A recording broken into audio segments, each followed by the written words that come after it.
நம்ம உரிமை மறுக்கப்பட்டால் கண்டிப்பா நம்ம குரல் அங்க இருக்கணும். ஒரு ஃப்ரேம்காக தான் வந்து இனத்தையும் மொழியும் பிடிச்சிட்டு இருக்கீங்க, அது வந்து உங்களுக்கு ஒரு ஃப்ரேமை கொடுக்குன்றாங்களே. அவிய டாக் இந்தியன்ஸ் ஒரு நாய்க்குட்டியா? நீ வந்து எலும்பு துண்டு போடுறவா, அப்புறம் இறைச்சி போடுறவான்னு. இந்த பிரிகா தன்னுடைய கேண்டிடேட்டாக கூட மாறக்கூடிய வாய்ப்புகள் இருக்கு. இப்போ எப்படி பிரிகா தன் கூட எந்த அளவுக்கு நெருக்கமா இருக்கீங்க? ஏன்னா அரசியல் ஒரு சாக்கடைன்னு சொல்றாங்களே, அந்த சாக்கடை தாண்டி லோஜி லெவலுக்கு போய்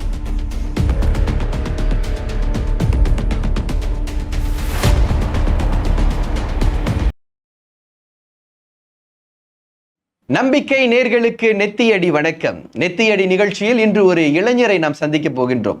இளைஞர்கள் எப்போதுமே இந்த சமூக சேவையில் தங்களை இணைத்துக் கொள்வது மிகவும் குறைவு. அதுவும் எதிர்காலத்தை பத்தி யோசிச்சோம்னா அடுத்த இளைஞர்கள் இந்த மொழி இனத்தை தாங்கி பிடிப்பார்களா அப்படின்னு கேட்டோம்னா அது மிகப்பெரிய ஒரு கேள்விக்குறி தான். ஆனா இப்ப இருக்கக்கூடிய நிலையான நிறைய இளைஞர்கள் இந்த மொழி சார்ந்து, இனம் சார்ந்து, சமயம் சார்ந்து தங்களுடைய கருத்துக்களை மிகவும் தெளிவாக வைத்துக் கொண்டிருக்கிறார்கள். அதில் ஒருவர் தான் புரட்சி இயக்கத்தின் தலைவர் உமாகாந்தன். இன்றைய நெத்தியடி நிகழ்ச்சியில் நெத்தியடி கேள்விகளை அவர் முன் வைப்போம், அவரை சந்திப்போம். வணக்கம் உமாகாந்தன். வணக்கம். நலமா இருக்கீங்களா? சிறப்பா இருக்கா?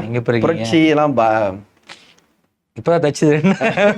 இதுக்கு முன்னாடி ஒரு ப்ரோக்ராம் செஞ்சோம் முதலாளி சொல்லிட்டு, அப்பதான் தச்சுது. இது தொடர்ந்து நான் உங்களை வந்து இந்த இயக்கம் சார்ந்து, மொழி சார்ந்து, இனம் சார்ந்து நிறைய விவகாரங்கள்ல உமாகாந்தன் இல்லாம இருந்ததில்லை. ஒரு மொழிக்கு ஒரு இஷ்யூ வரும்போது தெருவில் இறங்கி போராடக்கூடியவர்ல உமாகாந்தனும் இருக்கின்றார். எப்படி உமாகாந்தன் வந்து இந்த மொழியின் இனம் மீது ஒரு பற்று தன்னாகவே உருவானதா, இல்ல யாராவது பார்த்து இந்த மாதிரியான வழியில உமாகாந்தன் வந்தாரா? பிறப்பு அப்படிதான். அப்பா வந்து என் தந்தையார் வந்து தமிழ் பள்ளி தலைமை ஆசிரியர். ஸோ அப்போ இருந்தே வந்து நமக்கு தமிழ் மேல பெரிய பற்று. அந்த பற்று அது பற்றா என்னன்னு தெரியல, ஒரு பாசம், தமிழ்னாலே ஒரு பாசம்.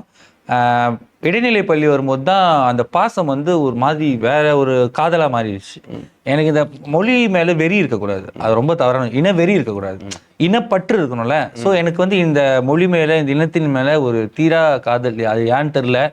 நான் சம்டைம்ஸ் நம்ம வாழ்க்கையில் நடக்கிற சில விஷயங்கள் வச்சு நம்ம சாதாரணமே இருந்துன்னு முயற்சி பண்ணுவேன். ஆனா அதனால நம்மளால முடியல. ஏதாவது ஒரு சம்பவங்கள் வரும்போது முடியல. சம்பவம் கூட வேணாம், ஏதாச்சும் ஒன்று பார்த்தாலே நமக்கு அது ட்ரை பண்ணியிருக்கேன். ஏன்னா நம்ம வயசு ப்ளஸ் வந்து கல்யாணம் பண்ணிட்டோம். ஸோ நம்மளுக்கு தோணும், நம்ம அது கல்யாணம் பண்ணுறதுக்கு மேலே தோணிருக்கு, நம்ம இப்படி இருந்துருவோம். 10-11 லேக்ஸா வாழ்க்கை வந்துடும். காலையில் 8 மணிக்கு வேலைக்கு போவோம், 5 மணிக்கு வீட்டுக்கு வந்துடும்.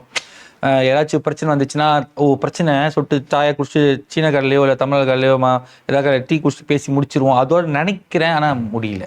அதான் அது நான் சொல்றேன்னா, இது வந்து பற்று அப்படிலாம் தாண்டி என்னால் முடியல. எனக்கு தெரியல, அது வந்து ஆட்டோமேட்டிக்கா தானாகவே நடந்தது. எனக்கு அமைதியாக இருக்க முடியல, ரொம்ப கஷ்டமா இருக்கு. இருந்தாலும் சிலர் உங்களை பார்க்கும்போது என்ன சொல்றாங்கன்னா, கலைத்துறையில இருக்கிறதுனால நீங்க வந்து ஒரு ஃப்ரேம்காக தான் வந்து இனத்தையும் மொழியும் பிடிச்சிட்டு இருக்கீங்க, அது வந்து உங்களுக்கு ஒரு ஃப்ரேமை கொடுக்குன்றாங்களே. இதுதான் சிறப்பா இருக்கு. கலைத்துறையில இருந்தால் கலைத்துறையில வந்து இன்னும் 4-10 பாட்டு செஞ்சுட்டு போயிடுவேன், படம் இன்னும் கூட செஞ்சுட்டு போயிடுவேன். இன்னொன்னு, இப்ப நம்ம செய்யற போராட்டத்துல நிறைய பிரச்சனைகள் இருக்கு. ஏன்னா இந்த மாதிரி நம்ம செய்யற ப்ரோக்ராம்னால நமக்கு ஆதாயம் கிடையாது, எல்லாம் காசு வெளியாக தான் போய்கிட்டு இருக்கு. அடுத்தப்ப நம்ம வந்து கொஞ்சம் ஓக்கலான ஆள், ஏதாவது இருந்தா பட்டு நம்ம கேட்டுடுறோம். ஸோ அதனால நமக்கு பிரச்சனைகள் தான். இது வரைக்கும் என்ன வந்து விசாரணைக்கு 2 தடவை அரசு உதவி பண்ணியிருக்காங்க. எனக்கு கொஞ்சம் யோசிச்சு பாருங்க, இதெல்லாம் பண்ணி ஃபேம் கிடைக்கிறது லாஜிக்கா இருக்கா? நான் என்னால் வந்து நான் 9 வயசுல மியூசிக் இண்டஸ்ட்ரியில் இருக்கேன். நான் ப்ரொஃபஷனல் ட்ரம்மர். எங்க அப்பா மியூசிக் பேண்ட் வச்சிருந்தாங்க, வெண்முகில் சொல்லிட்டு. அதுதான் எங்க அண்ணன் ஒரு ஆர்டிஸ்டா இருந்தார். எங்க அண்ணன் வந்து எமிகோ சுகுன்னு, அவர் தான் முத எல்லாத்துக்கும் தெரிஞ்சது. ஸோ அந்த வழியில வந்தோம். நான் கேட்கறேன், 20 வயசுல நம்ம வந்து 17 வயசுல ஆல்பம் பாட்டு பாட ஆரம்பிச்சோம். நம்ம ஃபேம் பிளஸ் அண்ட் மைனஸ் ஏறிட்டு தான் இருக்கு. ஃபேம் அது ஒன்றும் ரிஸ்கே இல்லாத ஃபேமா. நான் ஏன் கஷ்டப்பட்டு லொக்குன்னு இதுக்கு முக்கிட்டு இருக்க போறேன்? அது ரொம்ப ரிஸ்க் இல்லாத ஃபேம். ஆனா இந்த மாதிரி விமர்சனங்களை கேள்விப்பட்டிருக்கீங்க தானே நீங்க? வரும், ரொம்ப வருமே. ஆனா என்னன்னா, சம்டைம்ஸ் நம்ம நினைப்போம், இப்ப இது எப்ப நீங்க ஒண்ணு வேணாம், 2 வகையில் இந்த லா ஆஃப் அட்ராக்ஷன் சொல்லுவாங்க, 2 வகையில் வேலை செய்யும். சில நேரத்துல வந்து நம்ம ஒரு விஷயத்தை தேடி போவோம், அந்த விஷயம் நம்ம தேடி வரும்.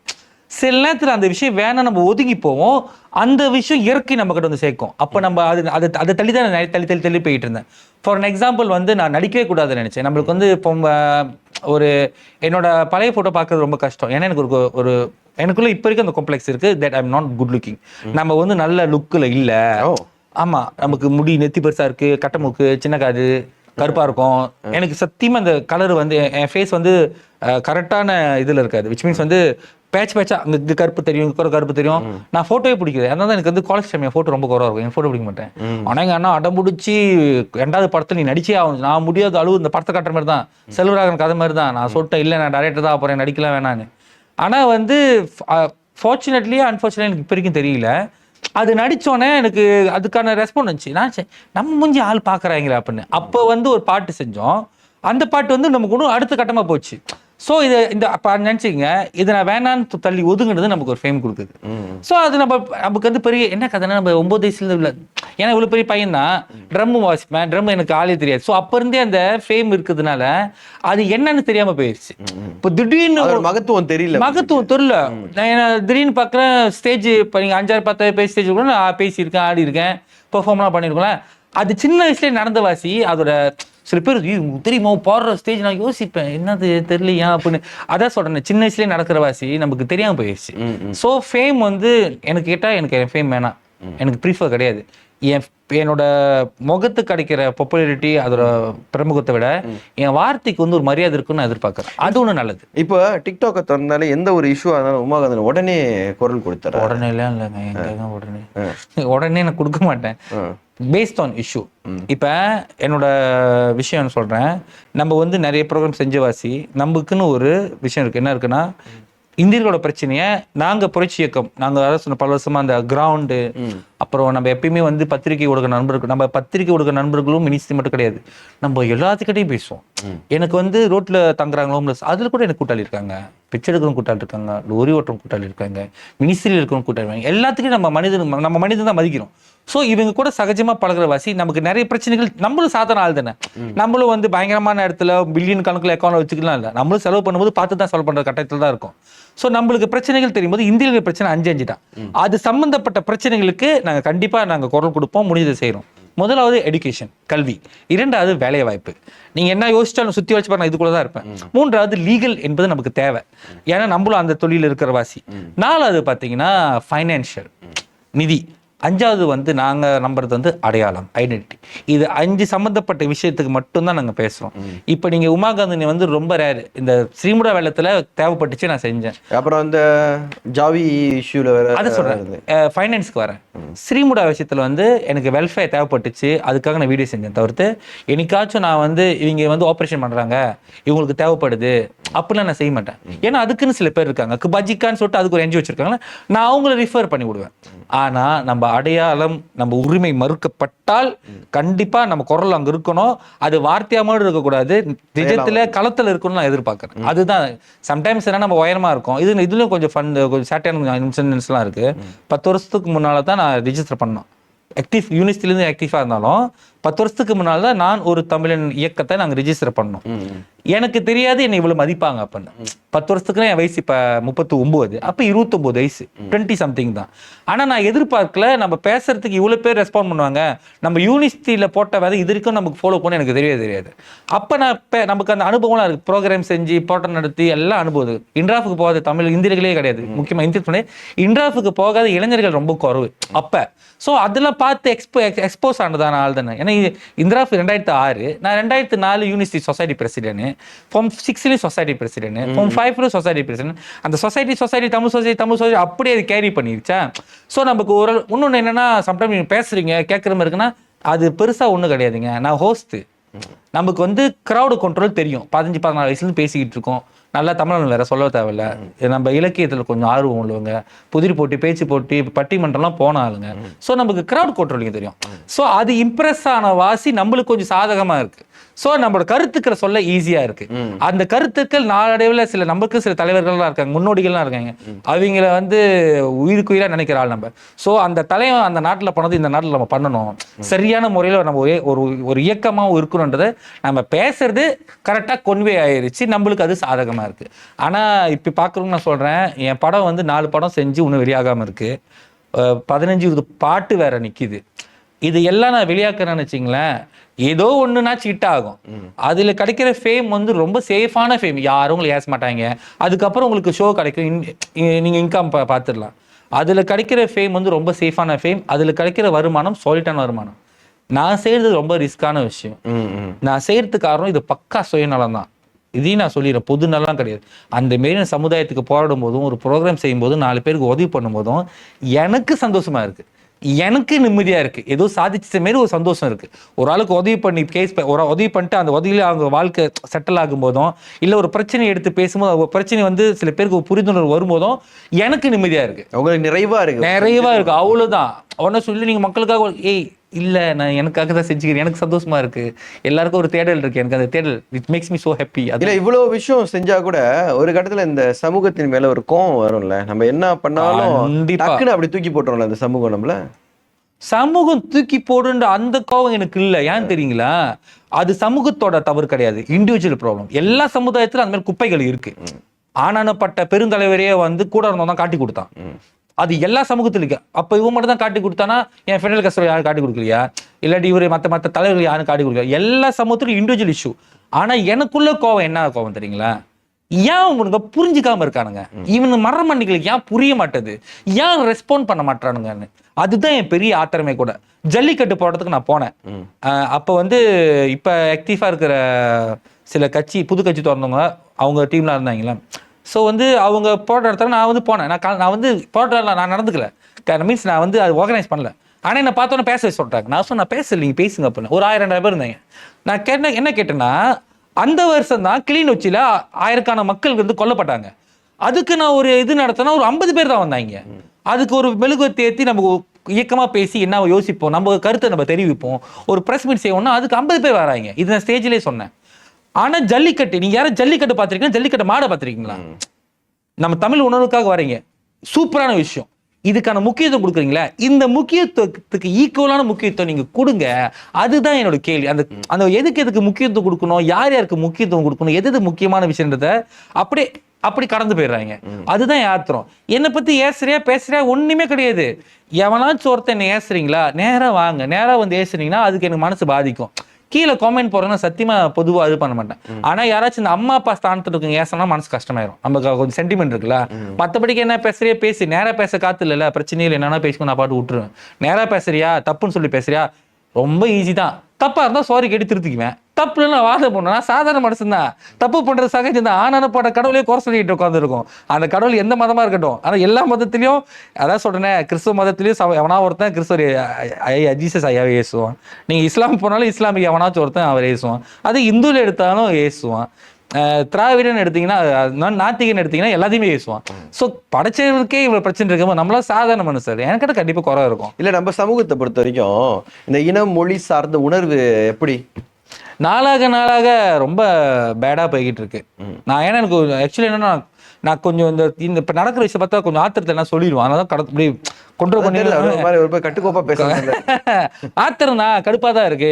இவங்க வருவாங்க, நான் கேட்டா நம்ம தான் இந்த லாஸ்ட் ஜெனரேஷன், கடைசி தலைமுறை. இனத்துக்காகவும் மொழிக்காகவும் நம்மளோட உரிமைக்காகவும் போடுற லாஸ்ட் ஜெனரேஷன் நம்மளா தான் இருப்போம். நான் எழுதி சாப் பண்ணி தரேன். ஏன் தெரியுங்களா, அடுத்தெல்லாம் மங்கறாங்க, பேச மாட்டாங்க, எது முக்கியம்னு தெரிய மாட்டேது. நான் ஒரு கேள்வி கேட்கறேனே, இது தொழில் தான் இல்லைன்னு நான் சொல்ல கிடையாது. இப்ப உங்களுக்கு தெரியும் நினைக்கிறேன், சன்ஸ்கிரிட்டையும் தமிழையும் பத்தி ஒரு ப்ரொஃபசர் பேசியிருக்காங்க. அதுக்கு ஒரு நாளைக்கு அப்புறம் தான் வந்து முக்கியமான நடிகரோட படம் வந்துச்சு. யாருமே அதை பத்தி பேச மாட்டாங்க. இப்ப நான் கேட்கிறேன், அந்த படம் வந்து அவங்க பேரை போட்டாலே ஓட போகுது. போயிட்டு ப்ரோமோ பண்ணிக்கிட்டு அது பெருசா கொண்டாடிக்கிட்டு சந்தோஷப்படுறாங்க, எல்லாம் ஓகே தான். நீ கொண்டாடு, நான் வேணான்னு சொல்லல. அந்த கொண்டாட்டத்துல ஒரு 10% இது பார்க்கலாமா, சமுதாயம், அந்த மொழி பற்று, நம்ம உரிமை பார்க்கலாமா இல்லையா? கதையே கிடையாது. ஷார்ட்டான ஒரு கதை சொல்றேன். ஒரு வீட்டுல வந்து ஒரு ஆடு, ஒரு வாத்து, ஆடு வாத்து இருந்துச்சான். அப்ப அதே வீடு வந்து ஒரு விவசாயி வீடு. அப்ப என்ன செஞ்சானா, அந்த விவசாயி வீட்டுல வந்து ஒரு எலி இருந்துச்சான். அப்ப எலி சொன்னிச்சான், எனக்கு ட்ராப் வச்சுட்டான்.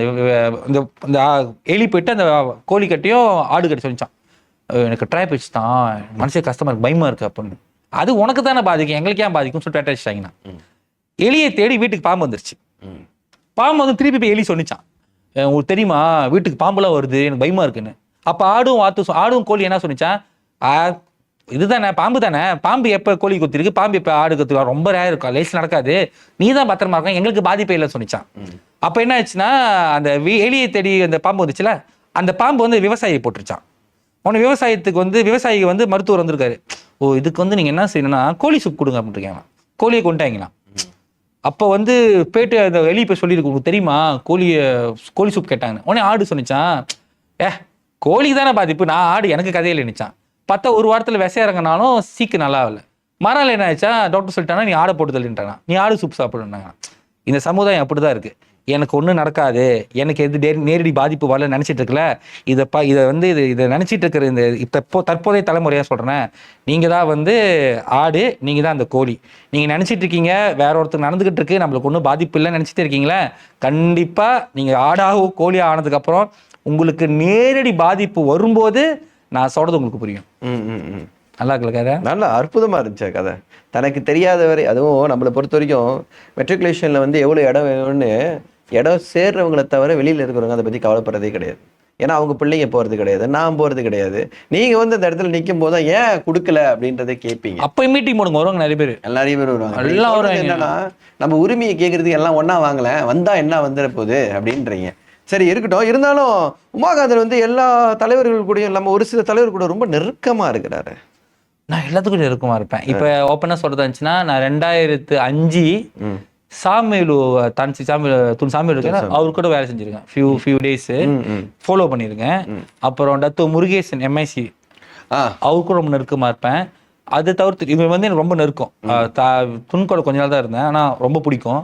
அடுத்தாப்புல வந்து கேவிஎஸ் இருக்காங்கல்ல, டத்து கேவிஎஸ் பிபிபி இப்போ மைபிபி, அப்போ பிபிபி, எங்கப்பா பிபிபிலாம் அப்போ முந்தி இருந்திருக்காங்க. ஸோ எனக்கு அரசியல் வந்து என்னை பொறுத்த வரைக்கும் எல்லா சமம் தான் தெரியுது. ஏப்ளின் ஆரஞ்ச் தான். இப்போ தேர்தலில் பக்கத்தான் நடப்பன் பரிசு நேஷன் ஒன்றா இருக்காங்களே, என்னோட டிக்டாக் வீடியோவில் தேர்தலுக்கு 4-5 மாதத்துக்கு முன்னால் BN = PHன்னு போட்டாலும் எனக்கு 2 சேமாக தான் இருக்குது. எல்லாம் இங்குள்ளவங்க தான் அங்கே இருக்காங்க, அங்குள்ள இங்கே இருக்காங்க சொல்லிட்டு. அடுத்தாப்புல தான்சி விக்னேஸ்வரன் நல்ல ரொம்ப நெருக்கம். அண்ணன் தான் தான்சி கூப்பிட்டதே கிடையாது, அண்ணன் தான் கூப்பிட்டேன். ஏன்னா அவர் கோத்தராஜாவோட பார்லிமெண்ட்ல இருந்தாரு. உங்க தொகுதி, என் தொகுதி. நான் ஸ்கூல் படிச்சு பின்னால் போனால் அண்ணனோட ஆஃபீஸ் இருக்கும். ஸோ அப்போ இளைஞரணி அப்போ இருந்தே அவர் பழக்கம். ஸோ அடுத்தாப்புல நீங்கள் இங்கே போனீங்கன்னா, எங்கே தாண்டி நீங்கள் பக்கத்தான் நகரம் போனீங்கன்னா, எப்பயுமே நான் YB கணபதி ராவோட ரொம்ப க்ளோஸாக இருந்து ரொம்ப க்ளோஸாக இருந்திருக்கேன். ரொம்ப க்ளோஸாக இருந்து ரொம்ப வீடியோ பார்த்துருக்கேன். ரொம்ப க்ளோஸாக இப்போ கூட சமீபத்தில் கூட பார்த்தோம். நீங்க எனி டைம் இப்போ கூட சொல்றேன், அண்ணன் கூட நான் ஒரு 7-8 தலைவர், நான் மதிக்கிற தலைவர்கள் இருக்காங்க, பிரதிநிதிகள். அவங்க எல்லாம் வந்து அவங்களோட புரிதல் எனக்கு பிடிக்கும். கண்டிப்பா நம்ம யாராச்சும் ஒரு ஆள் இருக்குன்னா, பிரபா வந்து YB பிரபா ஜெயிச்சதுக்கு அப்புறம் ஜெயிச்சு 2வது வாரமே இப்போ பார்த்துட்டேன். இப்போ பிரபா என்பது வேற லெவலில் இருக்காங்க. அப்போ பிரபா என்பது ஒரு ஒரு ஒரு கூட்டுக்குள்ள புதுசாக வந்தாரு. ஸோ அப்பயும் நான் சொன்னேன், ஐயா உங்களுக்கு என்ன உதவி என்ன சொல்லுங்கயா, ஒரு அண்ணனா நமக்கு நிறைய விஷயம் இருக்கு, நம்ம எல்லாம் ஷேர் பண்ண ரெடியாக இருக்கோம், யாராக இருந்தாலும் இந்த கதை தான். அதுக்கப்புறம் எனக்கு MIC தினால நல்லன்னு இருக்கும். புனிதன் இப்போ புது கட்சி தந்திருக்காரு, அவரும் பழக்கம். இப்போ இன்னொருத்தர் பிர்சாமா சாசா ஒருத்தர் டேனியல் ஒருத்தர் இருக்காங்களா, அவங்களும் நமக்கு பழக்கம். நமக்கு எல்லாமே அப்போ வச்சுங்க. இப்ப நான் நிறைய பேர் கிட்ட பழகுறேன், நல்லா பேசுறேன், அவங்க அரசியல்வாதிகளா இருக்காங்க. உங்களுக்கு புரியுதா? அப்படி வச்சுக்கூடாது. நீங்க நான் நிறைய பேர் கிட்ட பழகுறேன், நல்லா பேசுறேன், அவங்க சாப்பாடுகளோட வேலை செய்வாங்க, வேற கிராப் போட்டு ஓட்டுவாங்க, அந்த மாதிரி தான். ஆனா என்னன்னா எனக்கு வந்து நீங்க போனு வந்து பாத்தீங்கன்னா 5000 கான்டாக்ட்ஸ் மேல இருக்கும். நான் எல்லாத்துக்கிட்டையும் நிறைய விஷயம் கேட்டு தெரிஞ்சுக்கிட்டு ரிசர்ச் பண்ண ஆசைப்படுறேன். அதே வேளையில எனக்கு என்னன்னா, எனக்கு அரசியல் ஆசை இருக்குன்றத விட அரசியல் புரிந்துணர்வு நிறைய இருக்கு. அரசியல் ஆசை இருக்கு அப்படின்னு சொல்லும் போது தான் எனக்கு ஒரு ஞாபகம் வருது. நான் சமீபத்துல ஒரு 2 ஆண்டுகள் 1.5 ஆண்டுகளுக்கு முன்னாடி கேள்விப்பட்டேன், பிரிகாத்தான் நேஷனல் வந்து உங்களுக்கு வலை வீசுறதாகவும், நீங்கள் இன்னும் கொஞ்ச நாளில் வந்து பிரிகாத்தானுடைய கேண்டிடேட்டாக கூட மாறக்கூடிய வாய்ப்புகள் இருக்குது, அதாவது மாநில தேர்தலில் அப்படின்ற ஒரு விஷயமும் இருந்தது. இப்போ எப்படி பிரிகாத்தன் கூட எந்த அளவுக்கு நெருக்கமாக இருக்கீங்க நீங்கள்? நான் பிரிகாத்தன் நல்லா தான் இருக்கேன், பக்கத்து கூட நல்லா தான் இருக்கேன், பரிசான் கூட நல்லா தான் இருக்கேன். உடனே மக்கள் நினச்சிக்குவாங்க, உன் பச்சை வந்து கிடையவே கிடையாது, எனக்கு என் மக்கள் நல்லா இருக்கணும்னா சுயநலவாதி, என் சமுதாயத்துக்கு ஒரு நல்லது நடக்கணும்னா நான் எல்லாத்தையும் நல்லா பேசுவேன். இப்போ வச்சுக்கீங்களா, ஃபார் எக்ஸாம்பிள் போன ஆட்சியில் பரிசான் நேஷனல் இருக்கும்போது நான் கணபதிரா கூட க்ளோஸாக இருந்தேன். உடனே அப்ப என்ன சொல்ல போறீங்க, ஏன்னா க்ளோஸ் அந்த காரணம் சொல்லிட்டேன், அவங்க ஸ்டேட் எஸ்கோ இருக்காங்க. அப்ப ஸ்லேங்கோர், நான் இருக்கிறது ஸ்லேங்கோர்ல ஒரு உதவி வேணும்னா நான் அவரை தான் ரிஃபர் பண்ணி ஆகணும். கண்டிப்பா. இப்ப தான்சிரி சென்ட்ரல் இருந்தாங்க, அப்ப சென்ட்ரல் எனக்கு வரும்போது தான்சிரி எனக்கு தேவைப்படுறாங்க. எனக்கு வந்து என் சமுதாய சார்ந்த ஆட்களுக்கு வந்து நல்லது நடக்கணும்ன்றதான் என் நோக்கம். நான் வந்து ஒரு அரசியல் கட்சிக்கு உட்பட்டு இல்லை, அதை சொன்னேன், my loyalty is to the people, not the political party. எந்த ஒரு கட்சிக்கும் நான் நேர்மையாக இருக்கணும் அவசியம் எனக்கு கிடையாது.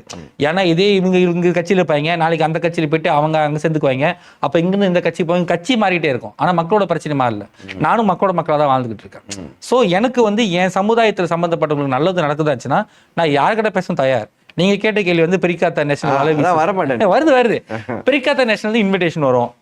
பக்காத்தான் ஹராப்பான்ல இருக்கும்போது முந்தைய அந்த 2019 தான் போராட்டம், 2018-19 இப்போ புரட்சி வந்து 2019 போராட்டத்தப்ப லிம்கிட் சிங் அவரை பார்த்தோம், வைபி அவரை பார்த்தோம். வைபி தான் கணவர் தான் கூட்டு போனாங்க. ஓப்பனான இன்விடேஷன் கொடுத்தாங்க. இந்த மாதிரி ஆள்லாம் வந்து டிஏபியில் இருக்கணும் வா அப்படின்னாங்க. அப்போ கணபீரா சொன்னாங்க இது ரொம்ப பெரிய உனக்கு ஹானர் ஆஃபர் தாண்டி இது ஹானர் மரியாதை. அவரு ஒன்று ஆஃபர் நேரம் கூப்பிடுறாங்களே அப்படின்னு. அப்போ நாங்கள் போய் மரியாதை டினை பண்ணிட்டோம். நான் என்ன சொல்லிட்டேன்னா, எனக்கு வந்து நான் மக்களோட மக்களாக இருந்துக்கிறேன், எனக்கு கஷ்டம், நான் வந்து கொஞ்சம் வாய வச்சு சும்மா இருக்க மாட்டேன், சரியில்லைன்னா நான் கேள்வி கேட்பேன், அது உங்களுக்கு பிடிக்காது, இப்படியே சொன்னோம். நான் சொன்னேன் நான் ரொம்ப சும்மா இருக்க மாட்டேன் வைபி, saya memang kuat cakap banyak orang kalau apa benda saya tak berkenan mesti saya akan luahkan saya punya perasaan. Memang banyak cakap apa pun. Ama memang pun bukan banyak cakap, luahkan perasaan saya. Perikatan வாங்க. perikatan வாங்க. perikatan இந்த மாதிரி offer தான் வந்திருக்கு. ஆனா என்ன வந்திருக்கு perikatan வந்திருக்கு, பக்கத்தான் வந்திருக்கு, பரிசன் வந்திருக்கு. இன்னும் முடிவு பண்ணல. ஆனா உமாகாந்தன் நம்ம எப்படி ஒரு அரசியல் தலைவரா ஃபியூச்சர்ல எதிர்பார்க்கலாம்? ஐயோ பிரதர், நான் சொல்றேன், இப்ப எல்லாத்துக்கும் நான் சொல்றேன், ஓப்பன் சேலஞ்ச் வருவாரா? கண்டிப்பா வரணும் ஆசையா இருக்கு. ஆனா பயமா இருக்கு, நான் யாரை செலக்ட் பண்றது? லாஜிக்கா பேசுவோமே, இந்த அளவுக்கு ஓப்பனா பேசுவாங்கன்னு எனக்கு தெரியாது. என் ஒரே கேள்வி, நான் வந்துட்டு வந்து என்னை கொண்டு போயிட்டு உட்காந்துட்டு கீழே வேலை செய்ய சொல்லலாம், நான் செய்வேன், எனக்கு பிரச்சனை இல்லை. ஆனா எனக்கு ப்ரோக்ராம் கொடுத்துரு, நான் பாட்டு சந்தோஷமா வேலை செஞ்சுட்டு போயிடுறேன். இல்ல நான் நின்னா டோன் கொடுங்க, இல்ல எம்பி கொடுங்க சொல்றீங்களா, கேட்கறது பிரச்சனை இல்லை. யார்கிட்ட போய் நான் கேட்பேன்? ஒரு சிம்பிள் கேட்கறேன். இப்ப நான் வந்து இப்ப எல்லாத்துக்குமே தெரியும், தமிழ் இந்தியர் கட்சினா என்ன இருக்கு மலேசியால? மைக்கா இருக்கு, மைக்கா தான் இருக்கு. சாலிட்டா இருக்கு, என்ன இருக்கு? மைக்கா தான் இருக்கு, மைக்கா மட்டும் தான் இருக்கு. ஐபிஎஃப் நான் போக முடியாது. ஐபிஎஃப் எல்லாம் கோச்சிக்காதீங்க யாரும், நான் நிதர்சனமான உண்மையை பேசுறேன், ஓப்பனா பேசுறேன். இது மாதிரி எந்த அளவுக்கு பேசுவாங்கன்னு எனக்கு தெரியாது, ஆனா நிதர்சனமான நிலவரத்தை நம்ம பேசி ஆகணும். ஐபிஎஃப் வீக்கா இருக்கு இந்தியர் கட்சி, எனக்கு ஐபிஎஃப் மேல பெரிய ஈடுபாடும் கிடையாது, சாரி டு சே. அடுத்தப்பல மைக்கா வச்சுங்களேன், மைக்கால நான் எப்படி மேல போறது? லாஜிக் சொல்லுங்க. மைக்கா வந்து நான் முந்தி வந்து நான் வந்து எதுக்கு இருந்தேன், இப்போ அரவிந்த் கிருஷ்ணன் இருக்காங்களே, அரவிந்த் கிருஷ்ணன் பார்த்து யூனிவர்சிட்டி எங்கள் கேம்பெயின் நடத்தணும், புத்திரால சேருங்கன்னு சொல்லிட்டு ஒரு 4 மாதம் 5 மாதம் இருந்திருப்பா. அதுக்கப்புறம் எனக்கு செட் ஆகலை. ஏன்னா நமக்கு வந்து நம்ம கருத்துக்கும் அங்கே மரியாதை இருக்கும், நம்ம எதிர்பார்ப்போம். ஆனால் நம்மளால அந்த ஹை ராக்கில் உட்கார முடியல. நீங்க ஒரு அது ஆனா வந்து அதுதான் சரி கூட. அந்த சார்ட் இவர் தான் தலைவர், இவர் துணைத் தலைவர், அந்த ஒரு ஆர்கனைசேஷன் காட்ட அந்த மெக்கானிசம் சால்ட்டா இருக்கு. என்னால அந்த மெக்கானிசம்ல போய் நான் சும்மா இருக்க முடியும்னு யோசிக்கிறீங்களா? நான் போய் என் வயசுக்கு கீழே உட்காந்து வச்சுங்களேன், பிரான்ச் சேர்மனே கொடுக்கலாம் வச்சுங்களேன், நான் எப்போ போயிட்டு பேசி ஒன்று வாய்த்து வந்து பேச முடியுமா? ஸோ நான் மைக்கா போக முடியுமா? முடியாது. எடுத்தோன்னே என்ன மேல கொடுத்தா நானே ஒத்துக்க மாட்டேன். ஏன் ஒத்துக்க மாட்டேன்? அப்ப வருஷ கணக்கா போயிட்டு படிப்படியா அப்படின்றீங்க இப்படியும் இல்ல, லாஜிக்கல் பேசுவோம் பிரதர், லாஜிக்கல் பேசுவோம். இப்ப நான் அப்படி இருந்த என்ன சுத்திலும் கடுப்பாவும் நிச்சயமா. நான் போய் இந்த வருஷம் மைக்கால போட்டு அடுத்த வருஷமே சீட்ல நினைச்சீங்களேன், கூட மேல கடுப்பாவான். அப்புறம் குளிப்பறிக்க நான் சொல்லக்கூடாது, ஏன்னா அவங்க ஆண்டாவது நியாயம் இருக்கு. ஃபர்ஸ்ட் அந்த ப்ராப்ளம். வேற என்ன கட்சி இருக்கு சொல்லுங்க? பக்கத்தை நகரப்பண்ணல எந்த கட்சி அடிப்படையில் நான் போய் சேர்றது? இப்ப டிஏபிலே உள்ள இந்திய தலைவர்களுக்கு என்ன ஆயிட்டு நீங்க கல்ல நான் சொல்லி தெரிய வேணாம். உண்மையான தலைவர்கள் என்ன எப்படி ஒதுக்கப்படுறாங்கன்னு நீங்க பாருங்க. எப்படி போய் அங்க சேர்றது? இப்போ டிஏபியில் நான் ஒரு கேள்வி கேட்குறேன். டிஏபியில் வந்து பாய் ரைட் இப்போ இருக்க ஆட்சியில் வந்து முக்கியமான ஒருத்தருக்கு வந்து கிடைச்சிருக்கணும், ஒரு அட்லீஸ்ட் துணை அமைச்சர்னாச்சும் கிடைச்சிருக்கணும், இல்லை ஒரு ஏஜென்சி கிடைச்சிருக்கணும். அவரு ஒதுக்கி விட்டாங்க. நான் போய் எப்படி அந்த கட்சி கேள்வி கேட்டா எப்படிங்க கொடுப்போம்? நாங்க தான் கொடுக்க மாட்டோம்ல. கேள்வி கேட்டா அப்படிதான் ஓரமா வச்சிருப்போம். அந்த மனுஷனாச்சு பரவாயில்ல, இருக்கிற அவரோட அனுபவத்துக்கு ஜென்ரலா கேட்கறேன். நானா தான் கட்சியில நான் ஜெயிலுக்கு அனுப்பி விட்டுருவாங்க, நான் கேட்கற கேள்விக்கு பிரச்சனை கொடுத்து விட்டுருவேன். ஸோ அதனால டிஏபி போக முடியுது. பக்கத்தான் ஹரப்பான் இது பிகேஆர் யோசிச்சு பாருங்க. இந்த பிகேல என்ன ஏத்துவாங்களா? முதல்ல பிகேல எங்க போய் உட்கார? உங்களை மாதிரி வீரமான ஆட்கள் எங்க போய் உட்காருவாங்க? உட்காரலாம் முடியாது, கீழே தான் இருக்கணும். அப்ப என்னன்னா நான் செய்யற விஷயமும் செய்ய முடியாம போயிடும். இப்ப அடுத்தாப்புல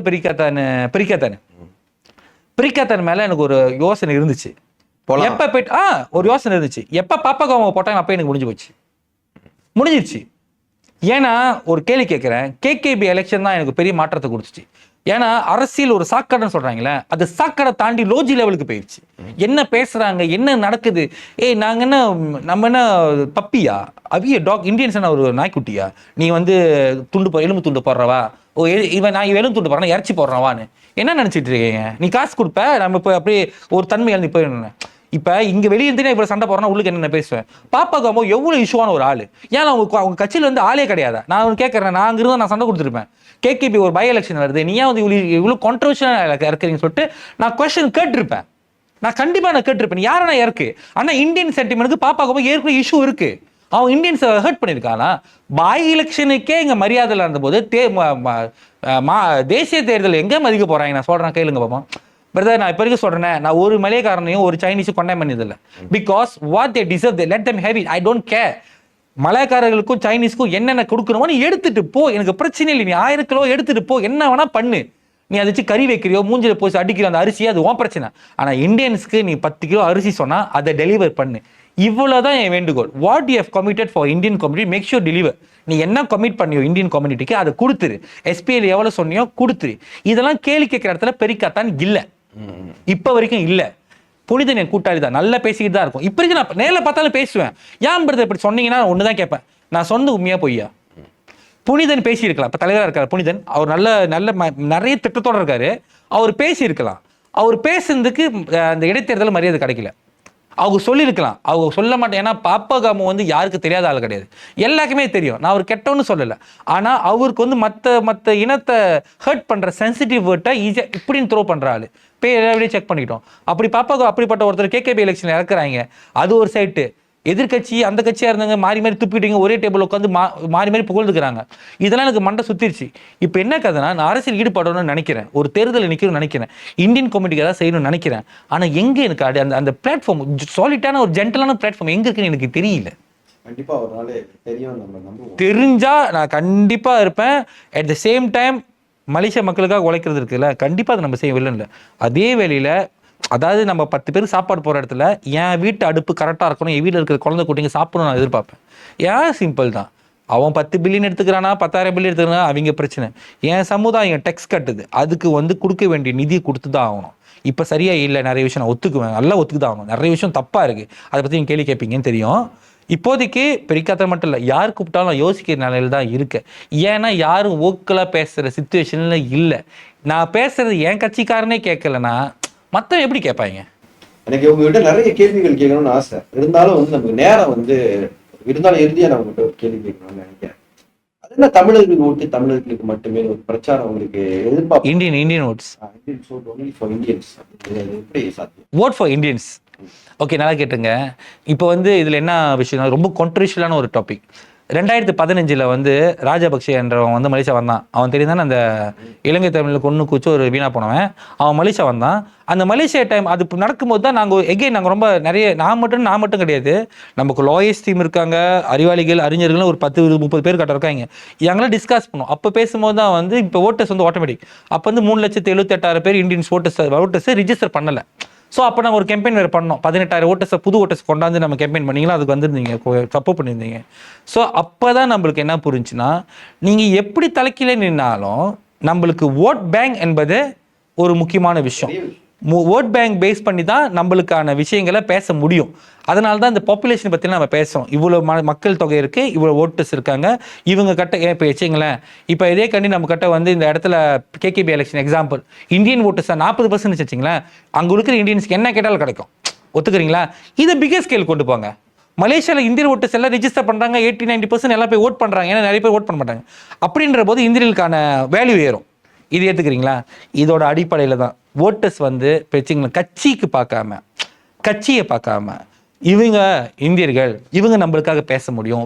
we want to send more Indian representative to assembly and parliament. பேசக்கூடியவங்களா இந்தியர்களை பிரதிநிதிக்கக்கூடியவங்களுக்கு போனா நல்லது. ஏன்னா வச்சுங்களேன், இப்போ இந்தியருக்கு ஒரு சக இந்தியர் நீங்களே மதிக்கல அப்படின்னா, இப்போ இந்த ஆட்சி வந்ததுக்கப்புறம் எல்லாத்துக்கும் தெரிஞ்சிருக்கும், நான் கேட்டால் என்ன ஆச்சுன்னு எல்லாத்தையும் புரிஞ்சிருக்கும். புரியுதா? சரியோ தவறோ நீங்கள் போயிட்டு அங்கே ஏச முடியாது. இப்போ ஒரு தலைவனா கோயில் உடைச்சிட்டா, இந்த இடத்துல யாரு தலைவர், நீங்கள் பாருங்க, நீங்கள் தமிழ் அப்படி கை நீட்டி கேள்வி கேட்குறீங்களே, அதேமாரி கேள்வி கேட்கறதுக்குனாச்சும் உங்க ஒருத்தவங்க அங்கே இந்தியன் இருக்கிறனால. அதனால தான் இந்தியர்கள் ஓட் ஃபார் இந்தியன்ஸ். இந்தியர்கள் அதோட முக்கியமான மோட்டோ என்னன்னா, இந்தியர்கள் அனைவரும் வாக்களிக்க வேண்டும். இந்தியர்கள் முடிந்தால் இந்தியர்களுக்கு வாக்களிங்க. முடிந்தால் ஒருவேளை அங்கே இருக்கிற இந்தியன் நிற்கிற தேர்தலில் நிற்கிறவங்க வந்து பிரதிநிதி வந்து ஒரு வீணா போனவன், உங்களுக்கு கன்ஃபார்மாக தெரியும், ஐயோ இவனா அவன் அப்படி ட்ரக் அடிக்கிட்டு கொலிகாரன், இவர் ரோட்டில் படுத்து கிடப்பா, திடீர்னு போட்டு வச்சுட்டாங்க, இல்லை அவன் கொலகாரக்கு, அந்த அளவுக்கு உங்களுக்கு அவன் மேலே ஒரு விமர்சனமோ ஒரு நம்பிக்கை இல்லைன்னா நீங்கள் போங்க.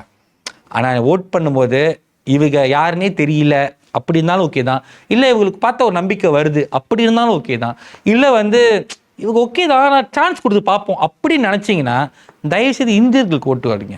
அவங்க போனால் தானே தெரியும். ஒருத்தர் பந்தயத்தில் ஓட விட்டா தானே தெரியும் ஜெயிப்பானா இல்லையா. நீ ஓட்டதை வருஷ கணக்காக பார்வையாளர் நிற்க வச்சுட்டு அவன் ஓட மாட்டான் அப்படின்னா லெட் டீம் கம்பீட். அவன் வந்து என்ன செய்யட்டும், செய்து முடியல வெளியாகவே. வருஷ கணக்கா எல்லா பாட்டும் வந்தாயா வந்துருச்சு அந்த ஆள் பிடிச்சி இந்த துப்பு துப்புனாங்க. அப்போ நானும் ஆணையிட்டாலும் வந்துருச்சு. என்ன மாற்றத்தை பார்த்துட்டீங்க? ஒரு மாற்றத்தை பார்க்கல தானே. ஸோ அடுத்து நம்ம கட்சி என்ன கட்சி? ஸோ அதெல்லாம் பார்த்துட்டீங்க தானே. அந்த மாரி ஒரு ஆளுக்கு பிரதமர் வரைக்கும் வாய்ப்பு கொடுக்கும்போது ஒரு சாதாரண பிரதிநிதிக்கு வாய்ப்பு கொடுக்குறதுக்கு என்னன்றது தான் என்னோடது. இன்னும் வந்து நிறைய பேசணுன்ற ஆசை இருந்தாலும் நேரம் நமக்கு வாய்ப்பு கொடுக்கல. மீண்டும் நம்ம சந்திப்போம் மகாந்தன். நன்றி. நன்றி. இன்று நமது நெத்தியடி அரங்கில் புரட்சி இயக்கத்தின் தலைவர் உமாகாந்தன் அவர்கள் வந்திருந்தார். ஒரு இளைஞர் எப்போதுமே வந்துட்டு ஒரு துடிப்போடு செயல்படக்கூடியவராக இருக்கும் பட்சத்தில் இனமான உணர்வு, மொழி உணர்வு இருக்கும் பொழுது கண்டிப்பாக அவர் எடுக்கக்கூடிய செயல் திட்டங்கள் சிறப்பா இருக்கும் அப்படின்றத நம்ம வெளிப்படையாவே நம்பலாம். உமாகாந்தனை பொறுத்தவரை பல ஆண்டுகளாக இந்த சமூகத்தோடு தம்மை இணைத்து கொண்டு இனம் சார்ந்த எந்த ஒரு விவகாரமாக இருந்தாலும் உடனடியாக குரல் கொடுத்து இன்னமும் வந்து கொண்டிருக்கிறார், பல விமர்சனங்களுக்கு மத்தியிலும் கூட. இப்படிப்பட்ட இளைஞர்கள் அடுத்த தலைமுறையிலும் உருவாக வேண்டும் என்பது அவருடைய ஆசை. அந்த ஆசையை அடுத்த தலைமுறை இருக்கிறீங்க இல்லையா, அடுத்த சங்கதியர் தயவு செய்து நினைவில் கொள்ளுங்கள். தங்களுக்கு நடக்காத வரை எதுவும் பெரியதாக தெரியாது, உங்களுக்கு நடந்த பிறகு அதுவே உங்களுக்கு பெரிய பிரச்சனையாக தெரியும். அதை இப்பொழுதே உணர்ந்து விடுங்கள் என்ற சிந்தனையோடு உங்களிடமிருந்து அன்பு வணக்கம் கூறி விடைபெறுகிறேன். தயாளன் சண்முகம். மீண்டும் சந்திக்கும் வரை வணக்கம்.